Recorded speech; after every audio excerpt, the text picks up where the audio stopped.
Donc bonjour à tous, ici c'est Jean-Jean, alias Jean-Jean la bricole, et sur cette chaîne on parle crypto-monnaie, et ma spécialité c'est le minage de crypto-monnaie.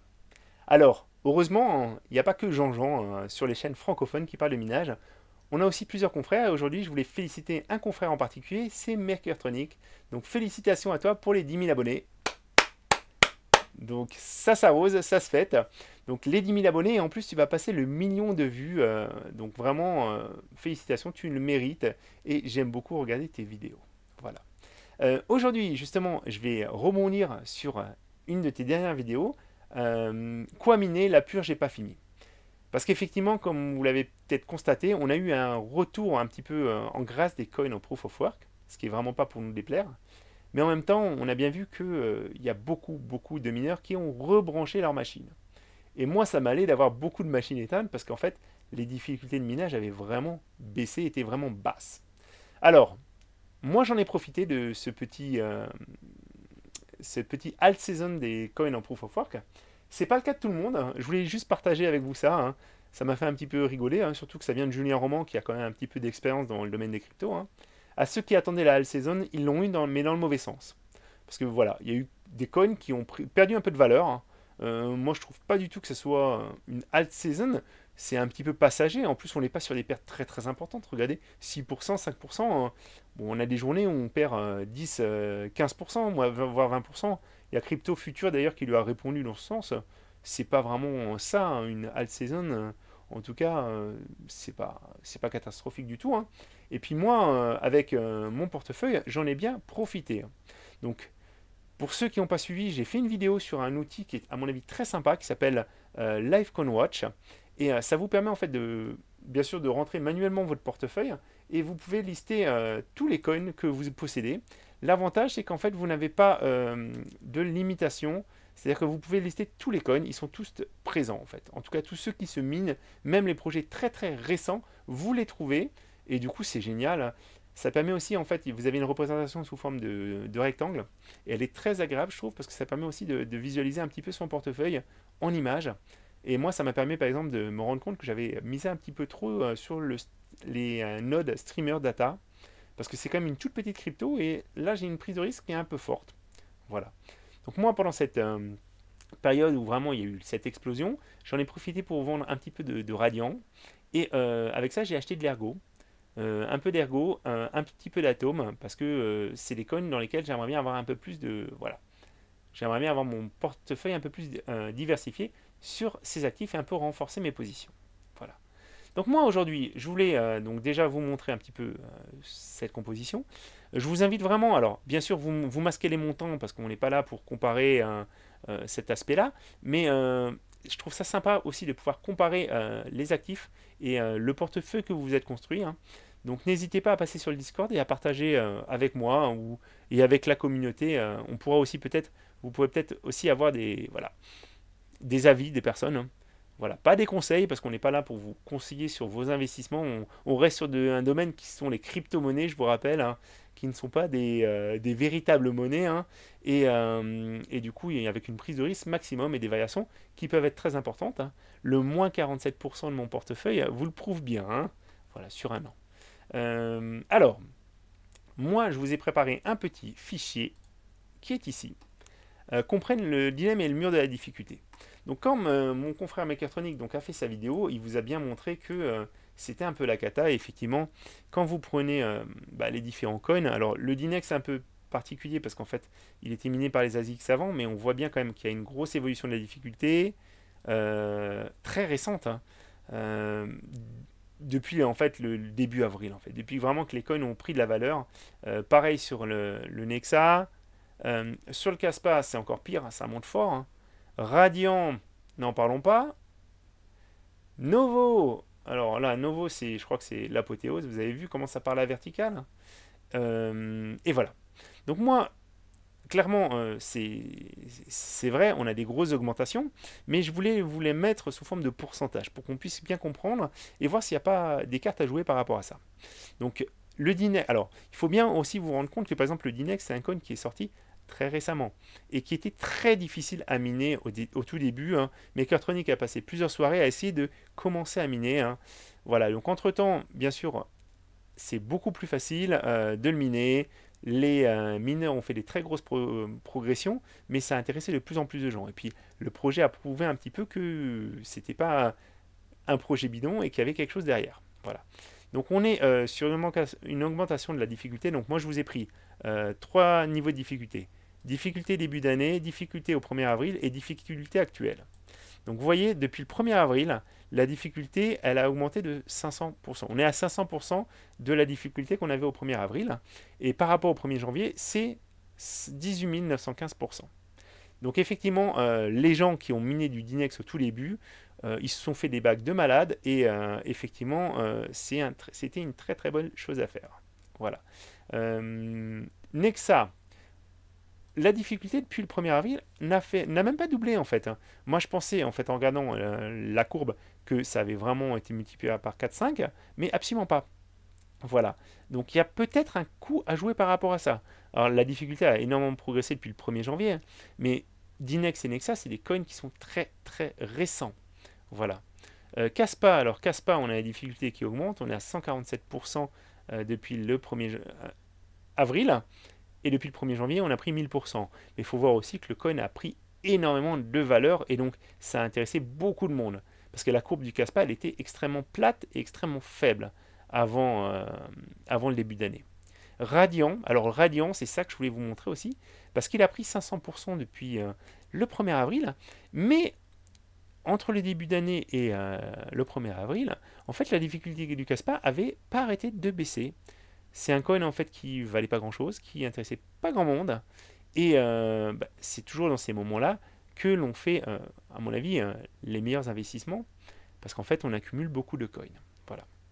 Alors, le Novo, lui, il a pris vraiment une très très, il a énormément progressé, hein. Par contre, il a progressé aussi au niveau de la valeur et regardez surtout. Alors, on abordera un petit peu. Je voulais vous en parler aussi des volumes, parce que les volumes d'échange avaient énormément augmenté. Donc, les volumes d'échange ont rebaissé, mais c'est tout à fait logique et ils sont quand même restés bien supérieurs à ce qu'il y avait avant. Le Dinex, on était à même pas 20 000 dollars d'échange, on est à 110 000 dollars. Donc on est quand même 5 fois supérieur à ce qu'il y avait. Et de toute façon, au 4 avril, je pense qu'on était vraiment dans un marché très très bullish. Il y a eu vraiment de gros changements euh, des investisseurs par rapport à nos coins en Proof of Work. Donc c'est génial. Le Radian se tient bien. Et le Novo, par contre, lui, il est passé d'environ 500 dollars par jour à 12 000 dollars. Alors, moi, ce qui me dérange, c'est qu'on était vraiment sur un coin qui était quasiment mort, en tout cas qui avait quasiment pas de valeur. Ce qui me dérange aussi, c'est qu'en fait, il est listé sur des exchanges qui sont vraiment pas top, à savoir Garlix et Xegex. Donc moi, c'est des échanges que j'utilise pas. Et même si le coin prend de la valeur, faites bien attention. Alors c'est un phénix, il renaît toujours de ses cendres, même les créateurs en parlent, mais faites bien attention, pour moi c'est quand même voilà, quelque chose à double tranchant. Alors il y a des gens qui ont sûrement gagné beaucoup d'argent avec, tant mieux pour eux, mais faites bien attention. Alors moi je vous ai listé aussi deux autres coins. Alors ces coins-là pour le coup, la difficulté n'a pas augmenté ou très faiblement. C'est le Flux et l'Ergo. Alors le Flux bien particulier parce que en février il y a eu le halving, donc la division par deux des rewards. Donc c'est pour ça aussi qu'aujourd'hui la difficulté est plus faible que ce qu'on avait en début d'année. On est à 50% environ, donc c'est tout à fait logique. Et c'est pour ça que ce coin peut être intéressant à miner. Après, à vous de voir votre orientation par rapport à ça. Et l'ergo. L'ergo aussi, un peu délaissé. Alors, c'est un coin qui n'a pas du tout pumpé, ou très peu pumpé pendant cette période où les autres coins en proof of work pumpaient.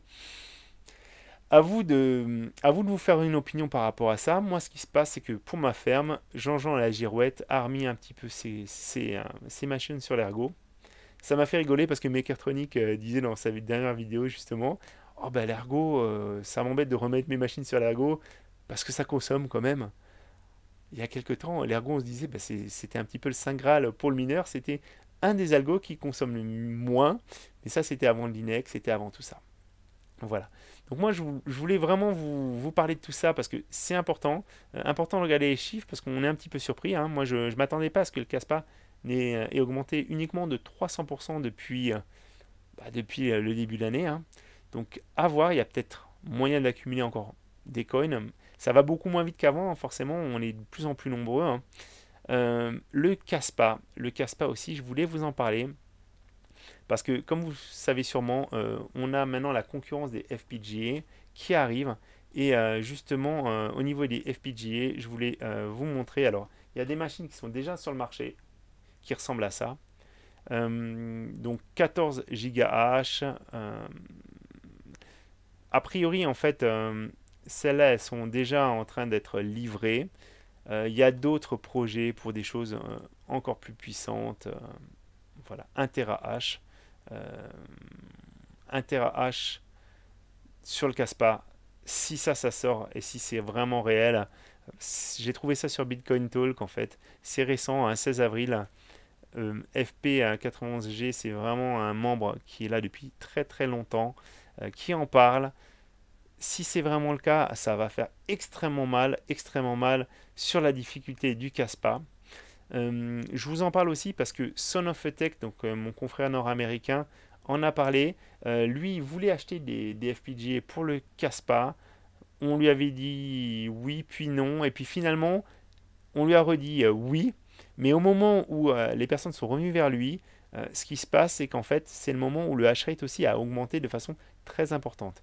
Donc, il se peut qu'il y ait des fermes de minage qui aient commencé à miner du Caspa et qui se séparent de leur matériel parce qu'il va y avoir des nouveaux mineurs qui arrivent. Il y a, comme de toute façon dans le monde des ASICs, il y a plein de choses que l'on ne sait pas et à mon avis, il faut être très très prudent. Voilà. Donc je ne sais pas vous ce que vous en pensez. En tout cas, moi je trouve que c'est des mauvaises nouvelles ce genre de machine qui arrive. Euh, En tout cas, ben, ça va nous détourner du Caspa, hein. Ça va nous détourner du Caspa et il va y avoir sûrement pas mal de GPU qui vont se chercher de nouveaux coins. À voir ce qu'ils vont choisir. Voilà. Moi là, je vous ai pas du tout parlé de prix dans cette vidéo. Je voulais simplement vous reparler à des niveaux de difficulté.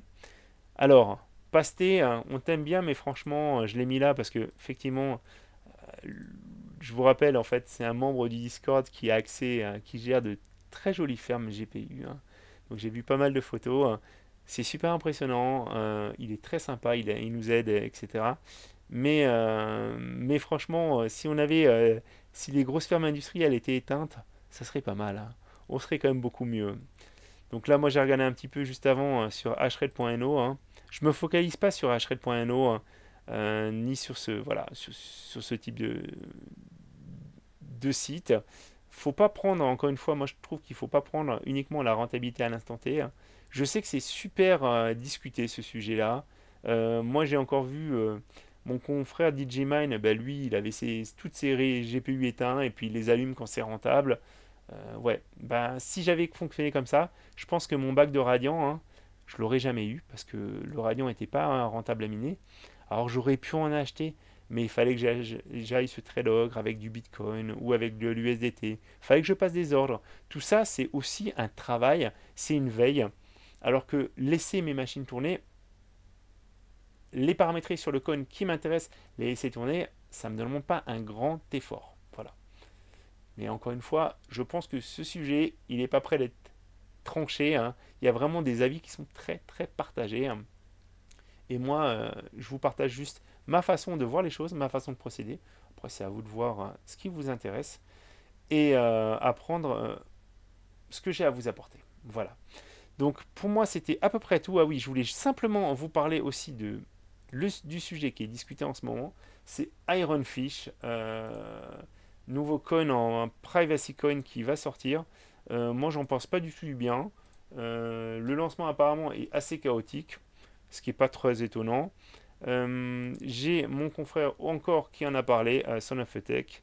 Ironfish is an example of how not to launch a crypto.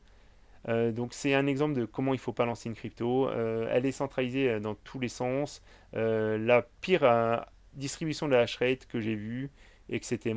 etc. Et moi, voilà. il y a énormément de gens qui sont intéressés, même sur le Discord, il y a plein de gens qui en discutent. Moi, ça m'a pas du tout hypé. Et bon, on verra ce que ça donne par la suite, hein, encore une fois.